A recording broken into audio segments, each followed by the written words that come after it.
Hey, what's going on, everybody? So I've gotten a few requests now, people wanting to see how I built my Argonian Nightblade. So, um, this is a video covering that. 64 points into health. We do not need magicka or stamina for this build.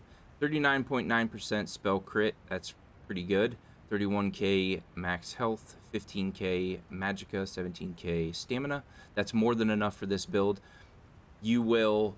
The way that you weave the attacks with this build, you just never have to worry about magic or stamina recovery. And then we went with the Thief Mundus Stone. We are running Oakensoul. That's why you see all these here. So Oakensoul ring. And we are running the bow. 5 pieces of Unfathomable Darkness, because the idea of this build is to have damage going while we're winding up heavy attacks. Like, the bow's heavy attacks take forever, or at least it feels that way. So that was the weakness I felt with the bow, and I wanted to solve that. And how I solved that is, whenever I deal damage, I summon a Murder of Crows. With the monster set, the Shadow Rend, whenever I take damage, I summon a Shadowy Clanfear. And then finally, in the skills, we are also running Dark Shade. So essentially, we have 3 different monsters going all at once, doing damage while we're winding up the heavy attack, basically solving the problem of doing no damage while you're winding up that heavy attack. And then 3 pieces of endurance, so we're getting that 596 health recovery.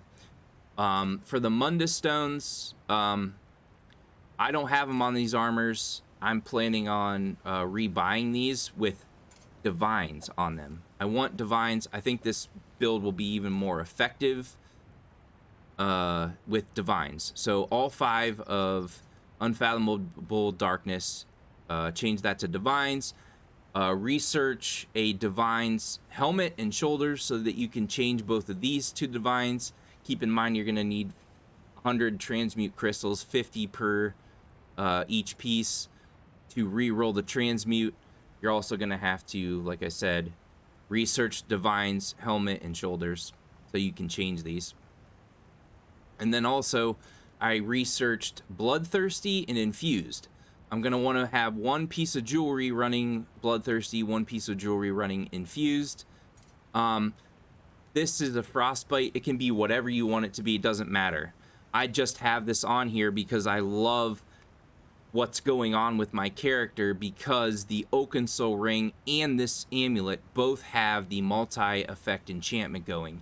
78 magicka, health, and stamina recovery coming from the amulet and the Oakensoul ring, both. Love the enchantments on both of these. And then an extra 157 health recovery coming from the second ring.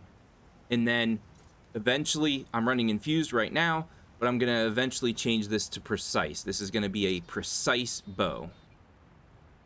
And then for our food, we're running the Vardenfell Cliff Racer Ragout. Now, you can run the Bewitched Sugar Skulls if you can afford to get it and or make it with resources. But this is going to be a little bit easier to do. So max health, max magicka, max stamina. And then I run the Roguish Stealth Drought and the Elixir of Invisibility.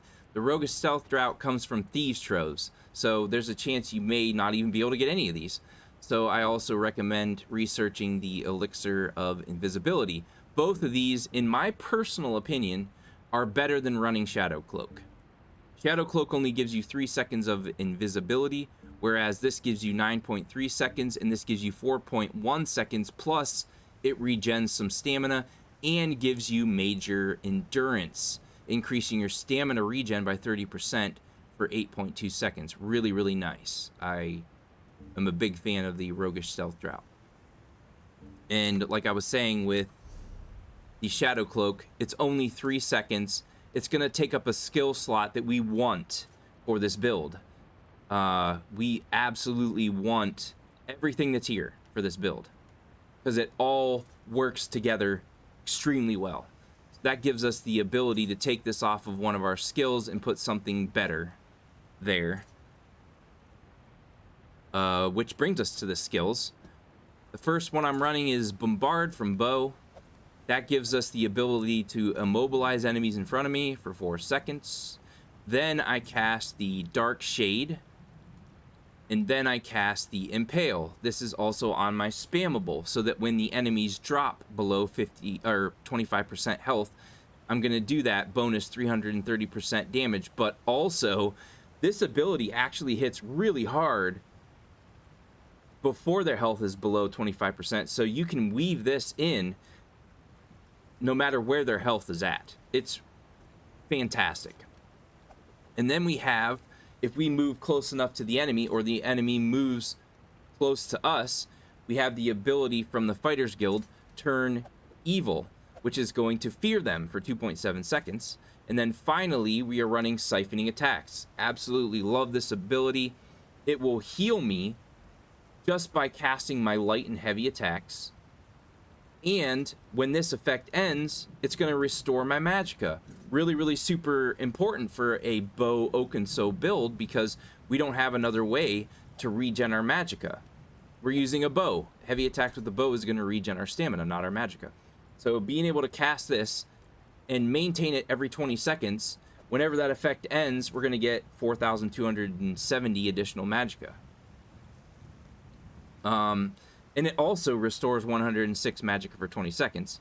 But the main thing is being able to heal with our light and heavy attacks. So we're healing while we're attacking and doing damage. And then we're also getting a significant amount of magicka back. And it's a very low magicka cost. And then because we're getting the magicka back, we're able to spam the Impale when the health gets below 25%. And then finally, Ballista. This is also from the bow. It summons a turret. So the whole entire idea of this build is to fire off a skill, reposition, fire off a skill, reposition. Really, really, really nice. So effectively, how I do it is to start off the fight, I throw out the heavy attack, then activate first skill, 2 light attacks, activate second skill, 2 light attacks, activate third skill, 2 light attacks, activate fourth skill, 2 light attacks, activate fifth skill. Before I cast the ballista, because I summoned the Murder of Crows, I summoned the Dark Shade, and by this time, when you are this far into the battle, you have taken damage from somewhere. Someone has at least hit you once. And because you got hit once, you're also summoning the Shadowy Clanfear. Because all 3 of those are going, I can start throwing out my heavies. Because while I'm winding up to cast the heavy, I have 3 different monsters all attacking the enemies. And it gives me that open position that I need to throw out those heavies. So, it's just fantastic. I absolutely love it. And then we'll drop the ballista, and once again, we can reposition our character, throw out the heavy, throw that, 2 light attacks, second skill, 2 light attacks, third skill, 2 light attacks, fourth skill, 2 light attacks, fifth skill, wind up the heavy, and then start all over again. First attack, 2 light attacks, second attack, so on and so forth. You get the idea. And we are just doing ridiculous damage. And those 2 heavy attacks are going to regen our stamina. So we can continue to just go on and on and on and on and weave over and over and over and over. It's fantastic. Super, super effective in all content. This build is amazing. I really, really love this build. Also, another thing I forgot to say, I'm just running the basic Bound Crown Tri-Restoration Potions. You eventually get some of these. You can make Tri Potions if you want to, if you ever run out of these, but I have never had a problem with having these. So just wanted to throw that out real quick. And then finally, our champion points. So I'm going to do this a little bit different because I wanted to explain the reason that I went with an Argonian. You can also go with the Khajiit if you want, but the reason that I went with the Argonian is because his default walk speed, so not his sprint, but just his walk, it's already started out pretty fast, and it's pretty decent even when you're in Battlegrounds or Cyrodiil in places that you get no champion points. your walk is still pretty good. And you want that when you're using the invisibility to reposition yourself or to get out of damage, or you're casting your abilities, and then you drop an invisibility potion for whatever reason, you cannot sprint. If you sprint, you break out of that invisibility, so you're reliant on how fast your character walks. And the reposition is good enough. You are walking fast enough to reposition yourself pretty accurately and pretty well without taking significant damage. It's really, really nice. So you cast that invisibility, you gotta walk. You cannot sprint or you will immediately break out of this. And so it's just really nice to reposition yourself and get to safety, or reposition yourself and throw down an ult behind them or whatever. It's really, really nice, really effective. But in PvE, it's nice to bump that up even further.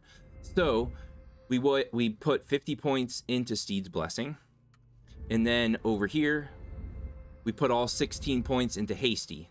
So we get the plus 4. Well, we get 4% movement speed from Hasty, and we're getting 20% movement speed from Steed's Blessing. That is awesome, and it helps a lot to effectively use this build and reposition your character. But then we also went 75 points into liquid efficiency, so we're using invisibility potions pretty consistently. This is going to give me the chance to not consume those. Really, really nice.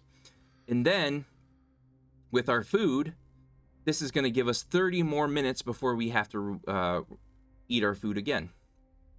Really, really nice. You can pretty much do anything else you want here. I plan on maxing this out so that I can also reduce when I have to use a soul gem on my weapon and replenish that. So you can do that if you want. And then over here, this is the first most important thing: rejuvenation. 90% health, magicka, and stamina recovery. Do that first before anything else. And then fortified, and then boundless vitality. And then I would do hasty.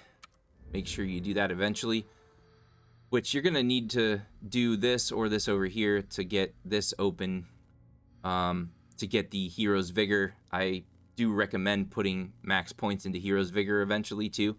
Just that bonus health is, it's just nice to have even more health with this build. The more health, the better. But then in here, at least 10 points into here. I plan on putting all 50 points into here because this is just fantastic. Reduce the duration of elemental status effects applied to you by 5%. That's going to be freaking nice to have, especially in PvP stuff. But then also, eventually, I'm going to put all 50 points into Sustained by Suffering as well. Increase your health, magicka, and stamina recovery by 30 per stage. So you're going to be getting a lot of freaking health recovery from this when you are under the effects of a negative effect, which is all the time, constantly. So really, really good ability to have. And then finally, over here, all points into critical chance, 50 points into fighting finesse, so you're getting that 8% critical damage and critical healing. 50 points into wrathful strikes, so you're getting 205 weapon and spell damage. 50 points into untamed aggression, so you're getting another 150 weapon and spell damage. And then you're gonna want to eventually max piercing out, but you're going to want to at least put some points in here, because you really want to get down here and put all points into this over all of these. Like, you're going to want to max these two out, but the main priority is to get down here as soon as possible so you can get another 100 weapon and spell damage to martial attacks. And then I'm eventually going to come over here, and I'm going to put 20 points into here. So if anybody's healing in Battlegrounds, PvP, PvE, all that stuff, you're going to take even more health recovery from them if they're healing. And also over here, 20 points into Blessed. So your healing done is boosted by 2%. So this skill is getting bumped up a little bit. And then also 50 points into Your healing done with single target heals. So the siphoning attacks is only targeting you. And so 50 points in there is just going to bump that further. And then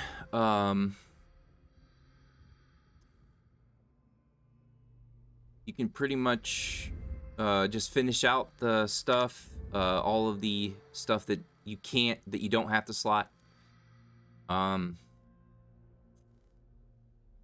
yeah, I think that's it. But yeah, once again, start off with heavy attack, reposition, throw that out, reposition, light attacks, throw this down, light attacks. You can do whatever order you want. It really does not matter. You can cast this first if you want, so that it's going right off the bat, and then throw out a heavy attack. You can do it that way. You can do it however you want. It doesn't matter what order it's in. And then all three of your monsters are going. Start throwing out those heavies. And there you go. So hopefully you guys found this informative. Like, comment, share, subscribe, and I will see you guys on the next one, all right? Laters.